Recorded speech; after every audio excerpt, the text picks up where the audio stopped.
Nós chegamos hoje,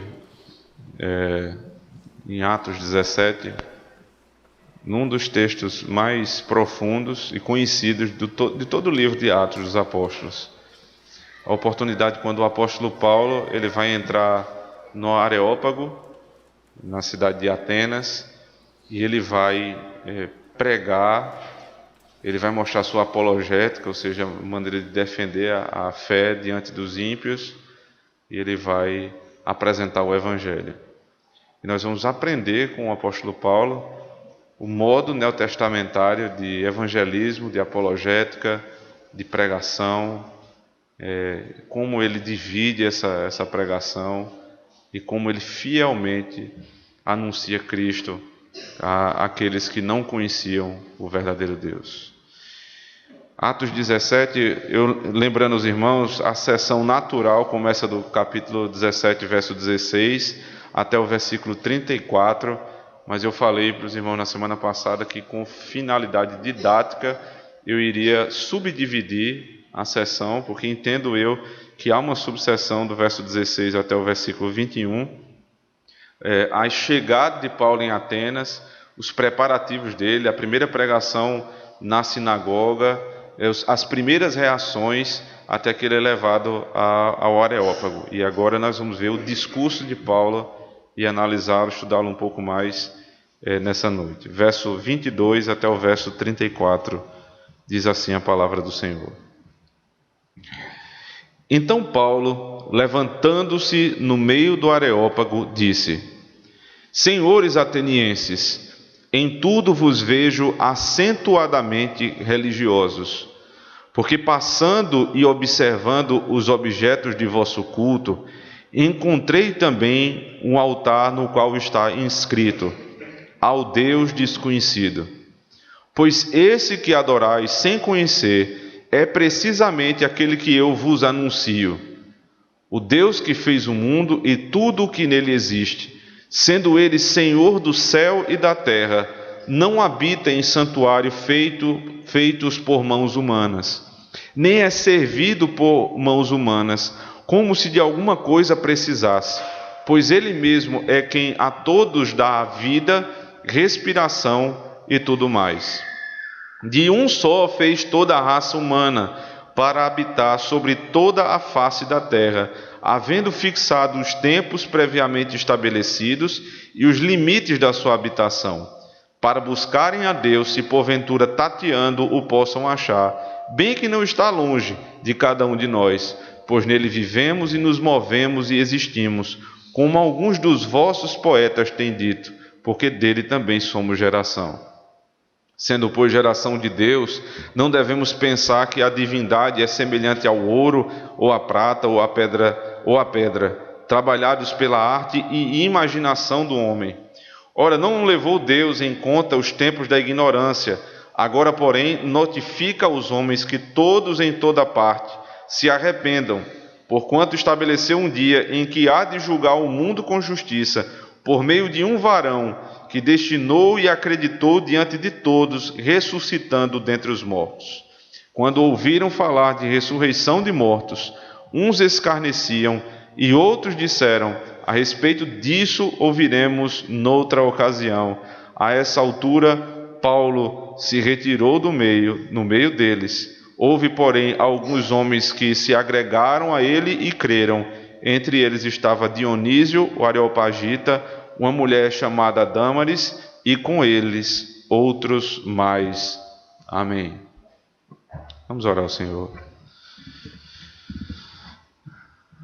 Senhor, nós voltamos à presença do Senhor em oração, porque estamos nela todo o tempo, para mais uma vez declarar nossa incapacidade, Senhor Deus, a respeito da pregação, tanto no ouvir quanto no pregar. E rogar ao Senhor que, assim como o Senhor usou o pregador essa manhã, faça novamente à noite, poderosamente, fielmente, com aplicações que vão direto ao coração do Teu povo, com explicações que clareiam a nossa mente, com ilustrações, Senhor Deus, que façam com que possamos gravar, Senhor Deus, no nosso coração as verdades do Teu Evangelho. Ó Deus, socorre-nos nesse momento que precisamos ouvir a Tua voz, porque sozinhos não conheceremos o Senhor. Nos explica, nos ensina e nos corrige para a Tua glória. No nome de Cristo. Amém. Se eu pudesse resumir numa frase qual é o espírito religioso do nosso mundo, eu diria que as pessoas estão com uma vela acesa para Deus e outra vela acesa para o diabo. É basicamente essa a religião do mundo. Uma vela acesa para Deus e uma para o diabo. Isso porque o homem, ele tem em si mesmo o senso da divindade, a busca pela salvação, o desejo, porque ele tem consciência da divindade, tem consciência dos seus pecados, porque a lei de Deus está gravada no coração dele. Então ele teme essas coisas e ele busca Deus. Mas por não conhecer Deus, então ele teme tudo. Ele acende uma vela para buscar Deus, porque ele pensa que esse pode salvá-lo, e na possibilidade de que o próprio diabo seja a sua salvação, ele acende outra vela para o diabo. É o sincretismo religioso, é a mistura das religiões, crenças que não são mais definidas, religiões antigas que agora viraram uma confusão, porque as pessoas querem de toda maneira se salvar, mas não do modo pelo qual Deus se deu a conhecer. Então eles estão dispostos a qualquer coisa, e eles buscam Deus em todo lugar e não conseguem achar. O nosso problema nos nossos dias não é falta de religião, mas é falta da verdadeira religião. Porque eu tenho certeza que em poucas épocas, ou em nenhuma época, eu ouso dizer, tanto se falou de religião como nesse tempo. Você entra no YouTube, entra nas redes sociais, você assiste televisão, sempre tem alguém com alguma mensagem religiosa. Você recebe correntes no seu grupo de WhatsApp que falam de Deus e dizem que se você passar aquela corrente, 10 bênçãos vão ser lançadas sobre você, se mais 10 pessoas puderem ler aquilo ali e serem abençoados, você vai multiplicando. E eles tiraram isso de onde? Do senso da religião que é inato ao homem, mas da imaginação dos homens. Porque na Escritura, na revelação, absolutamente nada é falado sobre essas coisas. O outro acha que ele vai sair de Campina Grande, da Avenida Floriano Peixoto, e vai carregar nos ombros uma imagem até a cidade de Lagoa Seca, onde você tem a chamada Virgem dos Pobres, e ele vai chegar ali e buscar a face daquela divindade, e ele vai ser abençoado de alguma forma. E aí, dentro um meio chamado evangélico, pelo menos eles se chamam assim, você tem aqueles também que há um tempo o modo de ser abençoado era o copo em cima da televisão. E aí alguém muito esperto diminuiu o tamanho da televisão, acabou com a teologia deles. Agora tem que ser o copo embaixo, mas eles vão buscar a Bíblia ungida de R$1.000. Você tem vários artifícios para enganar o homem, e o homem gostando disso, porque são acentuadamente religiosos, eles embarcam em todo tipo de religião, acendendo uma vela para Deus e outra vela para Satanás. Como é que a gente prega num ambiente assim? Quando Paulo chegava numa região onde havia sinagoga e onde o principal local de culto era a sinagoga, ele pregava na sinagoga e em praças públicas quando necessário. Foi assim em Tessalônica, foi assim em Bereia, foi assim em Filipos. Mas aqui não é assim. Ele até vai para uma sinagoga, primeira parte do texto nós vimos, do verso 16 ao 21, ele até vai numa sinagoga, mas ali não é o lugar onde está a maior reunião de pessoas. Então, depois de pregar, ele é levado ao Areópago. Esse é um lugar que se confunde tanto o lugar em si, fisicamente falando, ele é chamado de Areópago, como também a assembleia, a reunião das pessoas que faziam parte daquele grupo seleto, que iria julgar o apóstolo Paulo, também era chamado de Areópago. Então tanto o lugar quanto a reunião, tudo ali é Areópago. E ele é levado para esse lugar, na cidade de Atenas, cidade que era conhecida pela filosofia, já não tanto gloriosa assim, depois que foi invadida pelo Império Romano, perdeu muito da sua glória, mas ainda reconhecida como a capital da sabedoria mundial. Assim era conhecida a cidade de Atenas. E é nesse contexto que o apóstolo Paulo tem que pregar. Se você observar, no primeiro versículo que a gente leu, diz assim: então Paulo, levantando-se no meio do Areópago, disse: senhores atenienses, em tudo vos vejo acentuadamente religiosos. Como é que Paulo vai iniciar o discurso? Veja que para você ser bíblico e fiel, você não tem que necessariamente partir para a grosseria e para o ataque. Ele é cordial com os ímpios. Eles eram pessoas de sabedoria reconhecida no mundo todo, eram educados e foram tratados dessa maneira pelo apóstolo Paulo. Senhores atenienses. Por que eles eram dignos de tanta honra? Porque eles eram autoridades. Porque eram pessoas com reconhecida honra naquela cidade. E não é porque alguém é descrente que você vai desonrá-lo. Ele é a imagem e semelhança de Deus, tal qual você é. Então, na hora de apresentar Cristo para alguém, existe o respeito pela pessoa. Não pelas ideias da pessoa, no sentido de que eu vou abraçá-las e vou ser tolerante com elas, de maneira nenhuma. Mas pela pessoa, pelo que ela é. Nós cremos que o ímpio que rejeita Deus, ainda assim é a imagem e semelhança de Deus e precisa ter o nosso respeito. E é assim que ele trata. Mas ele não deixa de tratar o assunto como ele é. Veja, em tudo vos vejo acentuadamente religiosos. Paulo, quando entrou em Atenas, muita coisa poderia chamar a atenção dele. Hoje à tarde eu tentei assistir alguns vídeos, da cidade de Atenas, como ela está hoje, algumas caravanas que já foram para lá e houve explicação exatamente da cidade, como funciona. E até hoje, as ruínas de Atenas, elas chamam muita atenção quando você vê. Somente o que ainda restou de lá. Você imagine quando Paulo entrou, como aquilo ali não era. Mas ele não, de maneira nenhuma, ele se toca na grandiosidade da cidade, nem de suas edificações, nem que aquilo era algo fora do comum, mas toda a perturbação de Paulo estava na idolatria. Voltando para a sessão anterior, veja no verso 16: enquanto Paulo esperava em Atenas, o seu espírito se revoltava em face da idolatria dominante na cidade. Tudo que preocupava o apóstolo Paulo era a idolatria. E quando ele tem a primeira oportunidade de falar para os ímpios, ele diz: senhores atenienses, vejo que em tudo vocês são acentuadamente religiosos.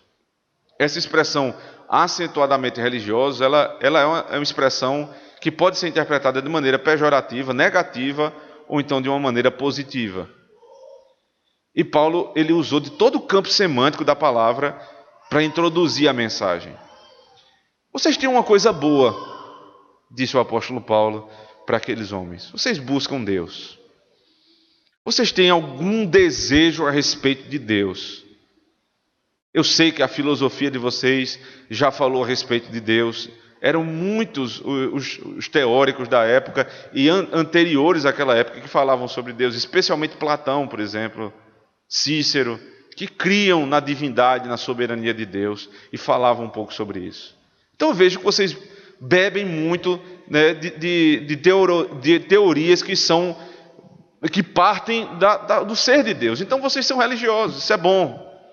Só que vocês são acentuadamente religiosos. Aí o campo semântico vai se abrindo. Porque o acentuadamente aqui você pode traduzir, algumas traduções trazem essa palavra, vocês são supersticiosos. Não é somente religião que vocês gostam de superstição. Porque se lembra que hoje é exatamente isso que acontece. As pessoas não são religiosas simplesmente, elas são supersticiosas. O crente vem para a igreja e traz a Bíblia, e lê a Bíblia, e ouve a pregação, mas não passa por debaixo de escada, porque ele tem medo do azar.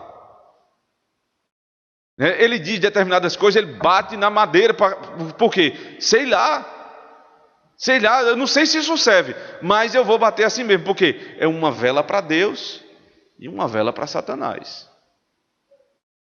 Vocês são acentuadamente religiosos, indo um pouco além ainda nesse campo semântico, ou seja, em todas as compreensões possíveis da palavra, vocês temem a demônios. Vocês têm uma religião, vocês primam por essa religião, mas vocês são supersticiosos e temem a demônios. Isso aqui é a pior coisa que Paulo poderia dizer. Uma cidade que tinha 30 mil ídolos, Paulo diz: todos esses ídolos que vocês adoram não são absolutamente nada, porque ao invés de vocês temerem a Deus, vocês estão temendo a demônios. Essa é a introdução do apóstolo Paulo. Ele está começando assim, de maneira educada, mas já alertando para o perigo. E aí, qual é o contato que ele vai estabelecer com pessoas que não conhecem absolutamente nada da Escritura? Veja que é muito mais fácil você falar na igreja do que falar fora da igreja. Porque a maioria das pessoas que vêm para a igreja tem algum conhecimento de Deus. E o grande desafio do pregador é quando ele percebe que na igreja ele já tem muitas pessoas que não conhecem a respeito de Deus e precisam conhecer. Então ele tem que estabelecer algum tipo de contato com aquela pessoa. Ele não crê na Escritura, então o contato não pode ser a Escritura. Geralmente era assim que o apóstolo Paulo fazia quando ele entrava numa sinagoga. Abria o texto do Antigo Testamento e começava a explicar Cristo a partir da Antiga Aliança. Era mais simples. Mas aqui ele não tem essa oportunidade. Então, como todo bom pregador, ele é um bom observador. E ele observou que dentre aqueles ídolos, 30 mil ídolos, tinha uma estátua lá que havia uma inscrição. Nas outras tinha o nome do ídolo, naquela tinha ao Deus desconhecido. E ele lembrou-se dessa passagem. Primeiro, entender por que o ateniense colocou uma estátua de um Deus que ele não conhece. Porque a superstição era tão grande que eles pensavam: nós temos 30 mil deuses, mas vai que tem um Deus ainda que a gente não descobriu, e ele não está sendo adorado. Se ele ficar com raiva da cidade de Atenas, ele vai destruir. Então, esse Deus a gente não conhece, mas a gente ainda vai adorar, para não haver possibilidade de nenhum Deus ter algum tipo de injúria contra esse povo, porque esse povo é religioso. Aí Paulo diz: então é assim, verso 23, porque passando e observando os objetos de vosso culto, encontrei também um altar no qual está inscrito: ao Deus desconhecido. Pois esse que adorais sem conhecer é precisamente aquele que eu vos anuncio. Só para deixar claro, Paulo não está olhando para a estátua e dizendo: essa estátua é Deus, porque aí ele estava incorrendo na quebra do segundo mandamento. Mas o que ele está tratando ali é do conceito, não a estátua, mas um conceito. O conceito é: existe um Deus que não se conhece. Então, o Deus que vocês não conhecem, eu vou apresentar. Lembre que o texto de Atos 17 é um texto que tem uma temática própria: conhecimento versus ignorância. Observe, capítulo 17, logo no início, abra comigo.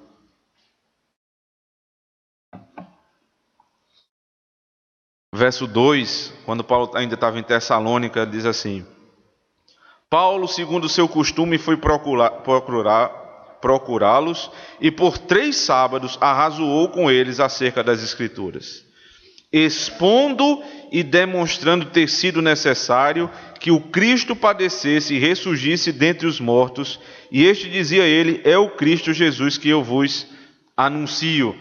Então, como é que Paulo anunciava Cristo? Expondo, demonstrando, apresentando, porque eles precisavam ter conhecimento de Deus para poder adorar a Deus.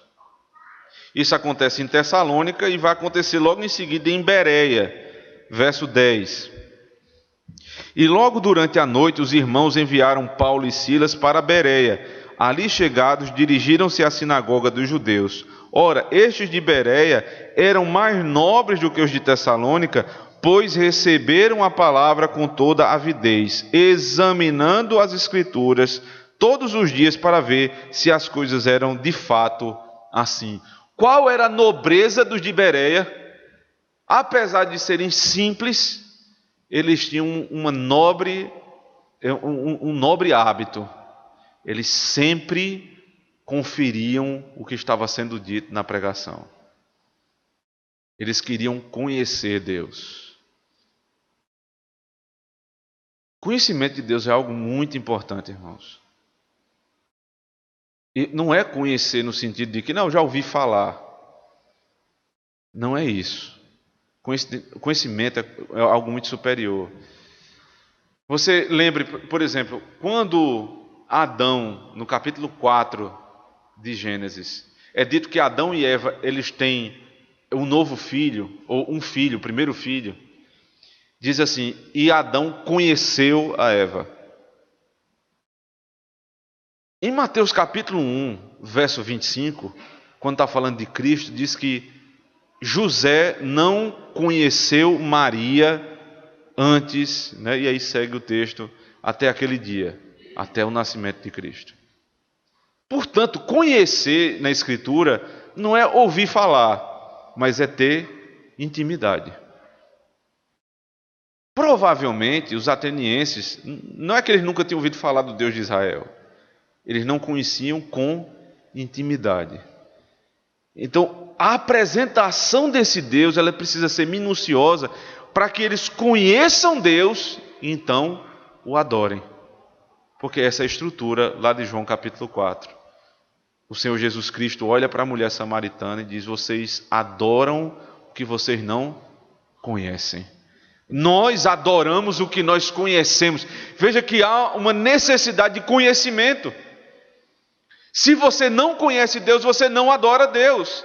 Você adora um ídolo. Você só pode adorar o Deus da Bíblia quando este Deus é apresentado e você o conhece intimamente. Aí o Senhor diz, Deus é Espírito. Ele apresenta o ser de Deus. Cristo fala, logo, se Deus é Espírito, importa que os seus adoradores o adorem em espírito e em verdade, ou seja, com conhecimento. Todo aquele que adora sem conhecimento, adora um ídolo. Daí você entende a situação da igreja evangélica atual. Porque eles fazem menção do nome de Deus. Em muitas denominações está escrito na frente, Jesus é o Senhor. Mas lá dentro você não tem absolutamente nada de Cristo. E aí onde você tem que entrar para apresentar o Senhor. Qual a dificuldade desse tipo de ambiente, irmãos? Houve um período no seminário que começaram as chamadas viagens missionárias. No final de cada período, o seminário ele bancava 2 ou 3 alunos para irem para uma viagem missionária. Sempre era Piauí ou Rio Grande do Sul. Porque essa é uma estratégia da Igreja Presbiteriana do Brasil, são as 2 regiões de maior dificuldade para a pregação do Evangelho. Do Rio Grande do Sul, achei estranho não ter o Evangelho lá, porque eu me lembro que lá é muito forte o luteranismo. E aí eu me interessei muito em ir para lá. E quando eu fui conversar com o diretor do seminário, ele disse, olha, não pense que lá vai ser mais fácil, lá é muito mais difícil. Todo ano que a gente vai para lá é mais difícil. Justamente por conta do luteranismo. Porque qual é o luteranismo daquela região? É o catolicismo do Nordeste. Todo mundo diz que é e ninguém sabe o que é. Todo mundo diz que é católico romano. Se você perguntar os 10 mandamentos, ninguém sabe. Então, é difícil. porque as pessoas pensam ser religiosas, e aí quando o missionário ia bater na porta para tentar pregar o evangelho, convidar para ir para a igreja, a pessoa dizia, não, não precisa vir não, que eu sou luterano. E aí você fica meio que desarmado. Aqui o apóstolo Paulo estabelece um ponto de contato. E Cristo sempre fazia isso. Ele estabelecia pontos de contato na pregação. Eu queria voltar para a história da mulher samaritana. Eu sei que ela é muito íntima nossa. A gente sempre cita esse texto porque ele é base para muita teologia. Mas como é que Jesus estabeleceu um ponto de contato com aquela mulher? Por conta da situação, do estado civil dela. Ela o procurou como profeta, querendo água, né? E ele disse, se eu te der água, se eu der a água que eu tenho, você nunca mais vai voltar nesse poço para receber água. Ele diz, então me dê dessa água, para não voltar mais nunca aqui. Ele diz, não, a água não é essa. E aí, nesse assunto a respeito de água, você fica, ele está pegando o ponto que é a água, ele está dizendo, eu sou a água da vida. Se eu te der água, você nunca mais terá sede. E ela não entende ainda. Ele diz, vai buscar seu marido. Ela disse, eu não tenho marido. Ele disse, é verdade, falaste bem. Porque já tivesse 5, esse que você tem agora não é teu marido. Ela, vejo que tu és profeta. Abriu-se ali a possibilidade de apresentar o evangelho. E é justamente o que vem em seguida. Então nós precisamos estabelecer tais pontos de contato para a pregação. São muitos, você precisa ser sábio, você precisa prestar atenção em como você vive. Preste atenção como fazem os pregadores. Os bons pregadores vivem prestando atenção na sua própria vida. As melhores ilustrações dos sermões são aquelas que o pregador passou por elas. Não é a história que ele conta de alguém, mas o que ele viveu. Então você estabelece esse tipo de ponto de contato e aí você baixa a guarda do sujeito que está lhe ouvindo. Eu vejo que vocês são muito religiosos. E vi também que tem um Deus aqui que vocês adoram que não conhecem. Eu vou apresentar esse Deus para que vocês o conheçam e então o adorem. Aí vai a apresentação, vai haver a apresentação de Deus a partir de agora, verso 24. O ser de Deus. O Deus que fez o mundo e tudo que nele existe, sendo ele Senhor do céu e da terra, não habita em santuários feitos por mãos humanas. Veja que interessante, mais um ponto de contato. A pregação a partir da criação. Não é à toa que aqui na igreja, sempre que alguém quer se unir na igreja como membro, ele vai ouvir na parte teológica, no curso teológico que é dado, Gênesis 1, 2 e 3. A criação, queda, redenção e consumação. Sempre se começa pela criação. Como Deus fez todas essas coisas. Porque o que isso é necessário? Primeiro, porque todos têm algum conceito a respeito de criação. Todo mundo tem. E aí você vai apresentar o conceito bíblico. Segundo lugar, quando você apresenta Deus como Criador, você estabelece um princípio de autoridade e inferioridade. Superioridade e inferioridade. Se Ele é Criador, logo eu sou criatura.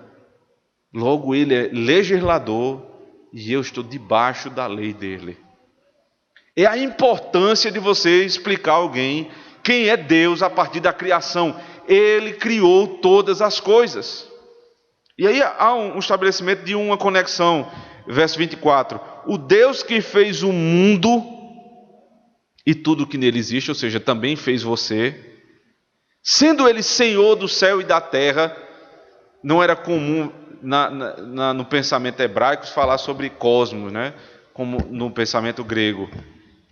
Então ele fala como alguém que foi criado no Império Romano, mas com o pensamento hebraico. Ele fala céus e terra. Sempre no Antigo Testamento é assim, céus e terra, para falar de mundo, do cosmos, da criação. Céus e terra é a criação. Então, se Ele fez tudo isso, Ele é Senhor. Ele não habita em santuários feitos por mãos humanas. Por isso que Paulo não ficava surpreso com as edificações de Atenas. Porque o Deus que ele pregava é superior aos templos. Há um costume muito forte, ainda dentro da igreja presbiteriana, de chamar esse local de culto de templo. Isso é um erro teológico muito forte, porque o templo ele teve o seu período específico ali no Antigo Testamento. Primeiro as famílias se reuniam em casa, depois no tabernáculo, depois no templo, e depois que Cristo volta, ele derruba o templo, porque ele diz: eu sou o templo, se vocês derrubarem este templo, eu vou reedificá-lo em 3 dias. E todos pensavam que era o templo físico, mas ele falava de si próprio, como está dito lá em Mateus, capítulo 23 e 24. Então, aquilo que é feito com mãos humanas, isso perdeu a validade, até aquilo que foi ensinado pelo Senhor. Veja só, Deus mandou que Moisés erguesse uma cobra, não uma serpente, ali em Números capítulo 20 e 21. Aquela serpente iria ser erguida para que todo aquele que olhasse para a serpente, cresce nela, ele era salvo da picada das serpentes abrasadoras. O que é que aconteceu? O povo tomou a serpente e passou a idolatrar a serpente. Deus vai e manda tirar. Por quê? Porque a serpente, inicialmente, não havia sido feita por mãos humanas. Sim, num sentido foi, porque foi forjada com a mão humana, mas foi ordenada por Deus. Teologicamente falando, feito por mãos humanas tem ligação com idolatria. Quando aquilo passou a ser adorado, então foi obra das mãos humanas, tem que ser derrubado. Todas as vezes que é falado no Antigo Testamento, feito por mãos humanas, está falando a respeito de um ídolo. Deus, o Deus a quem eu apresento, diz o apóstolo Paulo, ele não é feito por mãos humanas, pelo contrário, ele criou o homem. Todas as divindades de Atenas, elas eram criações humanas, porque são ídolos.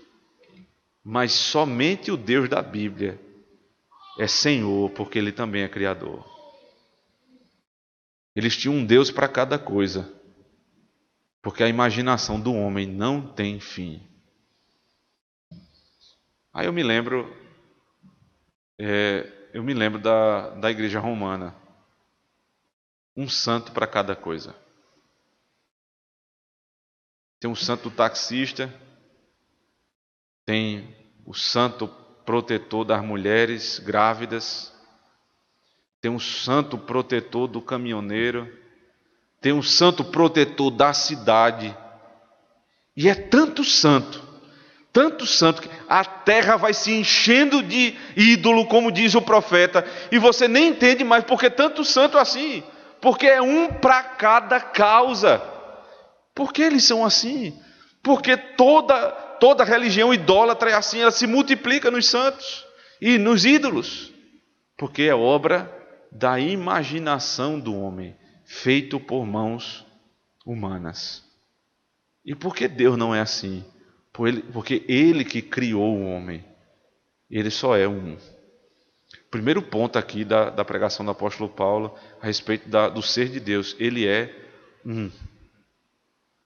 Continuando, verso 25. Nem é servido por mãos humanas, como se de alguma coisa precisasse, pois Ele mesmo é quem a todos dá vida, respiração e tudo mais. De um só fez toda a raça humana, para habitar sobre toda a face da terra, havendo fixado os tempos previamente estabelecidos e os limites da sua habitação. Eu fiquei realmente intrigado com esse verso 26, quando ele fala de um só fez toda a raça humana. Qual era o sentido dele citar essa verdade? Primeiro porque é verdade, né? Tudo foi feito, todos os homens foram feitos a partir de Adão. Então ele está explicando aqui e afirmando a historicidade de Adão. Isso é bom, porque na nossa época existem muitos teólogos liberais que eles questionam a historicidade de Adão. E ele sempre é tratado, tanto pelo apóstolo Paulo como pelo próprio Cristo, como um homem, como uma pessoa histórica. E aqui mais uma vez. Mas havia uma mensagem também para Atenas. Porque na arrogância de Atenas, eles pensavam que todos os outros povos tinham uma descendência anterior. mas o grego ele era feito de uma outra estirpe. Veja que arrogância. Eles eram tão sábios, e isso era algo comum entre os gregos, que eles disseram: nós não fomos feitos da mesma matéria dos outros homens. Nós somos uma raça à parte, nós somos um povo à parte. Aí o apóstolo Paulo está dizendo: não, Deus quando fez vocês, fez de um. Se tem um povo pelo qual vocês deveriam prestar atenção em sabedoria, são os judeus, de onde vem Adão. Então todos são um só. Todos estão igualados em Adão. Todos carecem da glória de Deus, porque Ele fez todos. Mas antes disso, no verso 25, ele diz: nem é servido por mãos humanas. Era muito comum entre os gregos, na mitologia grega, o adorador ele levar comida para o Deus, para o ídolo, para uma refeição com o ídolo. E aí, veja como é diferente dentro do pensamento cristão. Não somos nós que trazemos uma comida para Deus. É Ele que serve a ceia para o seu povo. Você percebe isso? Quando a ceia ela vai ser dada, Deus é que providencia o pão, pela instrumentalidade do homem, é verdade. Mas é Deus que distribui o pão para alimentar o povo. Ele que dá o vinho para te alimentar, não é o contrário. Então, até na ordenança mais básica do cristianismo, é o contrário de toda religião pagã. Porque aqui você aprende que é Deus quem nos serve. Nesse sentido, é Ele que nos abençoa, e não eu que vou servi-lo com o que Ele precisa. Lembre-se que até na redenção foi assim. Palavras do próprio Cristo. Eu não vim para ser servido, mas eu vim para servir e dar minha vida em resgate de muitos. Então pode esquecer o Deus que é sustentado pelo homem. Ele é criador e Ele é sustentador de todas as coisas. Segundo ponto da pregação do apóstolo Paulo. Para que ele fez isso? Verso 27.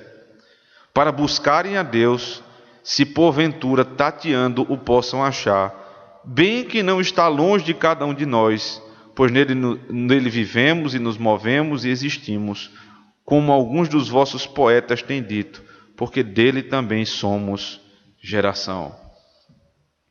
Para que Deus ele se revela na criação e na providência? Claramente para que o homem busque Deus, para o buscarem. Então perceba que a revelação geral, ou seja, a criação e a providência, não vão revelar o modo de você ser salvo. Você vai caminhando com o descrente até esse ponto. Você diz, você lembra da criação? Deus criou dessa forma. Ele sustenta todas as coisas, Ele é que te dá o pão, Ele que te dá o emprego, Ele dá a família. E você vai caminhando com o sujeito até aqui, até o ponto que você vai se separar dele, dizendo da seguinte maneira: mas Deus te deu isso para você buscá-lo. Por que você não está buscando? Porque Ele te deu para se sustentar, mas você precisa ser sustentado para a eternidade. O que é que está faltando para você buscar Deus? Para buscarem a Deus, como? Porventura, tateando, o possam achar. Pense nessa cena. O que é uma pessoa cega, ou num lugar escuro, né, e ela tentando andar naquele lugar. Se o lugar é sua casa, você tem mais facilidade, né? Porque mesmo no escuro em casa, você sabe mais ou menos, você tem noção de onde estão os móveis. Mas vez por outra você dá uma topada, você bate numa quina, porque você está ali tateando para tentar achar o caminho. Essa é a cena de um homem que tenta buscar Deus por meio da obra da criação e da providência. Tateando, ele está no escuro, até que alguém acende a lâmpada. E aí ele passa a ver os móveis e desviar dos móveis, tendo um caminho mais reto. É exatamente esse o trabalho do pregador. O sujeito que olha para a criação e vê Deus, e olha para a providência e compreende que há um Deus, ele só vai alcançar a salvação quando alguém acender a luz do Evangelho. É por isso que o Evangelho é a luz do mundo. É por isso que no Salmo 119 é dito: lâmpada para os meus pés, luz para o meu caminho. Quem anda na palavra não anda tateando, mas anda sabendo exatamente onde estão os perigos da casa. E é isso que é feito na pregação. Tem um perigo aqui, irmão, cuidado nessa quina, cuidado naquele imóvel. E você vai andando como quem vê, e não como um cego tateando. E por que você precisa disso? Porque nele vivemos, nos movemos, existimos. E veja que Paulo cita um poeta, ou poetas no verso 28. Como é importante, irmãos, que aquele que prega tenha conhecimento geral das coisas desse mundo. É uma lástima compararmos os pregadores de antigamente, como eles eram cultos. Você vê grandes homens, nossos pais na igreja, eles falavam sobre economia, eles falavam sobre política, eles falavam sobre família, eles falavam sobre negócios, tudo à luz da palavra de Deus. Conheciam muito a respeito de muitas outras ciências e não só de teologia. Hoje, quando a gente tem um bom pastor, é porque a gente diz assim: ele sabe muito de teologia, não sabe nada da vida. O que é que produz esse tipo de pastoreio e esse tipo de pregação? Crentes intelectualmente cheios de conhecimento, mas na hora da prática não sabem o que fazer. Porque nos afastamos do pentecostalismo, é verdade, onde só há aplicação. Mas aí voltamos para um outro lugar que é muito perigoso, só tem explicação. E por que assim? Porque o pregador, ele vive tão afastado do povo, ele é um ser tão acima dos demais, ele virou um teórico, ele não anda no meio do povo, ele não sabe o que é trabalhar, ele não sabe o que é fazer negócio, ele não sabe o que é conviver com as dificuldades desse mundo, do Estado brasileiro, que ele começa a falar de coisas que estão desconectadas da vida do sujeito. Então, o crente comum vem para a igreja e muitas vezes sai voando, porque ele diz: onde é que eu vou aplicar essa verdade? Porque meu pastor não vive. Meu pastor, ele tem uma vida separada. Ele não sabe o que é viver. A importância não só do conhecimento teórico, mas sobre o conhecimento de vida que o pastor tem que ter, para que ele possa aplicar exatamente aquilo que o povo está passando. Eu fico estarrecido com colegas meus que são extremamente fiéis na pregação, não tem dúvida disso, muito mais capacitados do que eu em teologia, sem falsa modéstia, são porque são mesmo, mas você senta para falar qualquer coisa que não seja um livro de teologia, ele não sabe falar mais nada. Eu fico imaginando como é que é a pregação desse sujeito. Ele só tem termo teológico para falar, não tem vida. A criação dos filhos, ele sempre diz: é a mulher, minha mulher que toma conta disso aí. Eu estou estudando. Só que é um estudo que vai levando a pessoa para longe, longe, longe da igreja. Na ponta, a gente ouvi isso na casa de um presbítero, muito longe aqui de Campina Grande. Ele dizia: pastor, a impressão que eu tenho, e olha, o sujeito muito bem instruído, a impressão que eu tenho é que o que o pastor fala não é para mim. Sei lá, é um debate, alguma coisa que ele pensou em falar com outra pessoa do nível dele, e ele fala para a igreja. E ninguém entende. E aí Deus passa a ser um ser desconhecido. Aqui não, aqui ele diz: veja, vocês não gostam de poetas? Os próprios poetas de vocês dizem, porque dele também somos geração. Veja qual a conexão que o apóstolo Paulo está falando aqui. Como foi bom ele conhecer e poder citar os poetas atenienses para esse povo. Deixa eu só fazer uma distinção aqui, porque hora eu estou falando de filósofo, outra hora eu estou falando de poeta. Quando o ateniense ele precisava de buscar conhecimento, ele ia para o filósofo.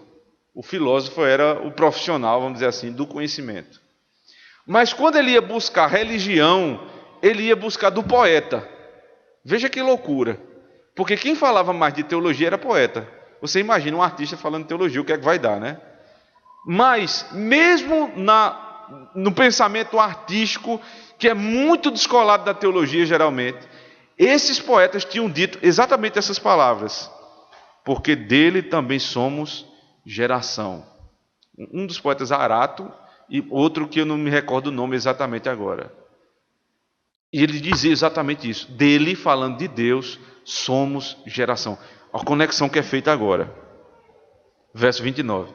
Sendo, pois, geração de Deus, ou seja, como vocês já conhecem, à vista dos seus próprios poetas, que são a base da teologia que vocês já ouviram até agora, se somos geração dele, de Deus, não devemos pensar que a divindade é semelhante ao ouro, à prata ou à pedra, trabalhados pela arte e imaginação do homem.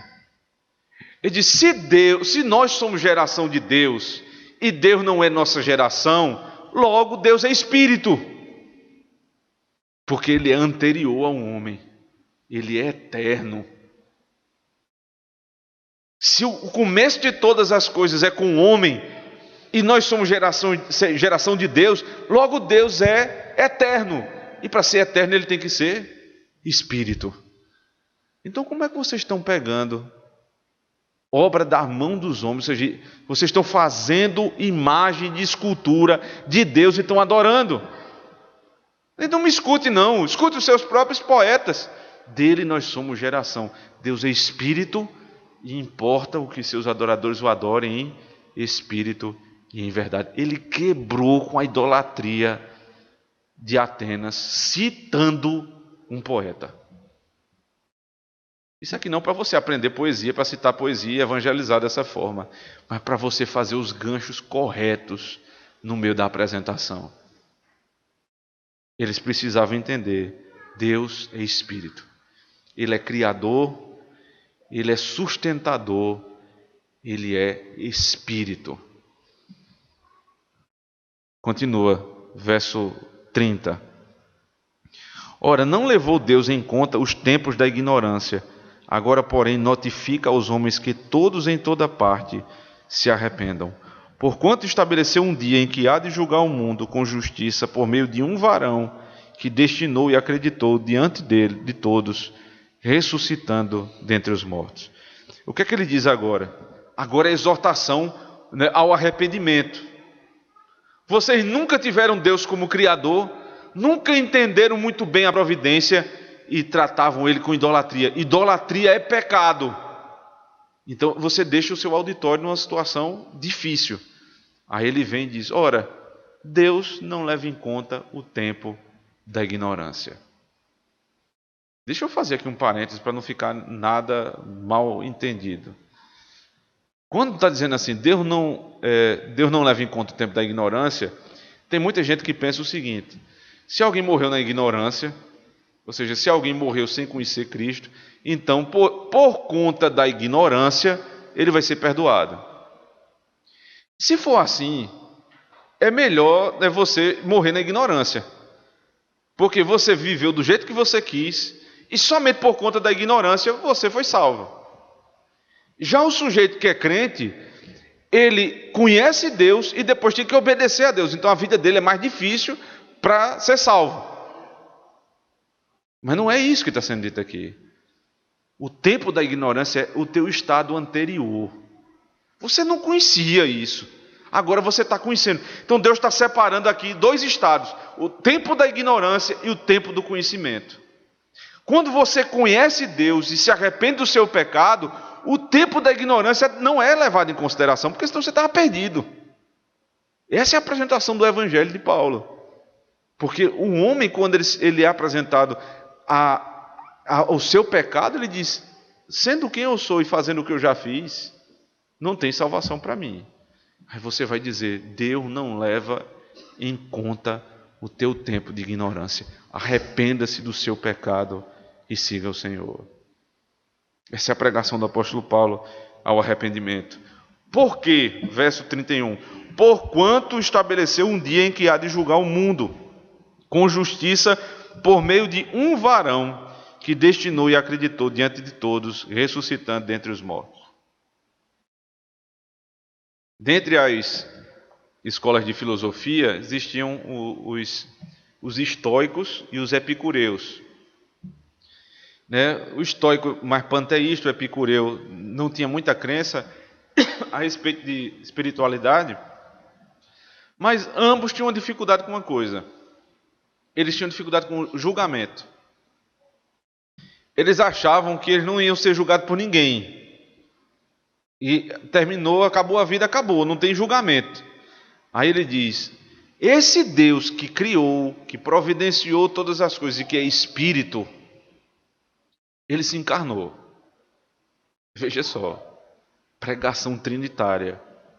O Deus Pai enviou o seu Filho, o nome dele é Jesus Cristo, um varão que vai julgar os mortos, os vivos e mortos. Aí ele cita a ressurreição, que fica uma coisa meio estranha. Ele acreditou diante de todos, ressuscitando dentre os mortos. Não fala da vida de Jesus, não fala da morte de Jesus, mas fala da ressurreição. Por quê? Qual é o ponto do apóstolo Paulo aqui? Somente Jesus ressurreto pode ser juiz. O ponto dele aqui é juízo. Então, não vale a pena falar nesse ponto sobre vida e morte, mas sobre ressurreição. Ele que foi mandado por Deus para julgar, morreu, mas ressuscitou. Ou seja, ele está vivo. Um juiz morto não pode fazer nada, mas um juiz vivo pode. E aí o grande problema se estabeleceu. Até aqueles estavam ouvindo Paulo, mas quando Paulo falou de julgamento, verso 32, quando ouviram falar de ressurreição de mortos, que a consequência é o julgamento, uns escarneceram e outros disseram: a respeito disso te ouviremos noutra ocasião. Olha, eu aguento ouvir você falar de criação. Eu até entendo você falar de providência e que Deus é Espírito. Até aí tudo bem. Agora, ressurreição dos mortos para vir me julgar, Deus é bom, Deus é misericordioso. E aí começa todo aquele tipo de argumentação que os ímpios já têm guardado na caixinha para ir contra você. Eles não sabem nada de teologia, mas quando um ponto fere o conceito deles, então ele abre a caixinha de teologia deles mesmo, que foi preparada por eles, para dizer: não, isso aí você está errado, porque a Bíblia diz que Deus é bom. A Bíblia diz também, a misericórdia dele dura para sempre. Como é que ele vai vir me julgar? Você entende que a malícia ímpia é essa? Eles não sabem nada de Bíblia, eles não querem nada com Deus. Mas no momento em que você diz, você vai ser julgado por Deus, ele tem uma teologia para se safar disso. A ressurreição é a certeza, Cristo vai voltar. Qual é o resultado da pregação do apóstolo Paulo? Uns escarneceram, zombaram, literalmente, profanaram. Outros, disseram, não, em outra ocasião, procrastinaram. Outra ocasião, os comentaristas dizem, isso aqui é uma maneira mais educada de você dizer assim: olha, eu não tenho paciência mais para isso aí não. Fala comigo outra hora, você está ficando chato já. E outros creram. Veja, verso 33. A essa altura Paulo se retirou do meio deles. Houve, porém, alguns homens que se agregaram a ele e creram. Entre eles estava Dionísio, o Areopagita, uma mulher chamada Dâmaris, e com eles outros mais. Não foi uma grande colheita, mas foi a colheita que Deus deu. Interessante que no capítulo posterior, em Corinto, Paulo vai pensar que ali não tem ninguém para ele pregar, porque ele prega e ninguém ouve. Até que o Senhor, em espírito, fala em sonho com o apóstolo Paulo e diz: eu tenho muito povo aqui. Porque existem fases da vida do pregador que ele passa por isso. Ele prega e a igreja não cresce. Ele prega e as pessoas não se convertem. E aí é preciso lembrar disso. Eu tenho muito povo. Ou seja, aqueles que foram escolhidos vão se converter. E aqui, Lucas, que escreve o texto, ele tem um cuidado de registrar um nome. Dionísio Areopagita. Ou seja, dentre aqueles que faziam parte do Areópago, um líder creu no Senhor Jesus Cristo. E uma mulher, Dâmaris, que provavelmente era uma mulher de alta posição na sociedade, porque estava ali no Areópago. Então ela também creu. E outros creram. A verdadeira pregação pode não arrastar multidões, mas certamente converterá os eleitos de Deus. Por isso que a gente não precisa fazer muito malabarismo. É simples a pregação do apóstolo Paulo. É direta a pregação do pregador bíblico. E ele espera o resultado que Deus quer que seja o resultado para o crescimento da igreja. Se é 1, se são 2, 3, 1.000, 3.000. Dentro do texto de Atos, a gente já viu pregações com 3.000 convertidos. Agora a gente vê a citação de 2 só. E alguns outros que estavam ali. Portanto, a gente não deve desanimar quando pregando com fidelidade, evangelizando com fidelidade parentes, amigos, eles não se convertem. Porque a obrigação da pregação é nossa, do testemunho é nossa, mas o resultado vem do Espírito Santo de Deus. Veja que a cidade que se achava o berço da sabedoria foi tida por Paulo como ignorante. E Paulo, que foi recebido lá como um tagarela, foi da boca dele que saiu sabedoria. Isso me faz pensar nas aplicações finais para esse sermão. Porque você veja, olhando para a nossa sociedade no Brasil, a vida dos nossos intelectuais. Um deles dizia que os seus heróis morreram de overdose. Isso é a suma dos seus heróis. Morreram de overdose. Vez por outra você vê aí alguém, artista, metido a intelectual, dizendo que está metido com droga e é viciado em drogas. Um tolo se fazendo de sábio. Os casamentos deles são como da mulher samaritana. Já tiveram 5, o que tem já não é mais, porque até o conceito de casamento eles mudaram.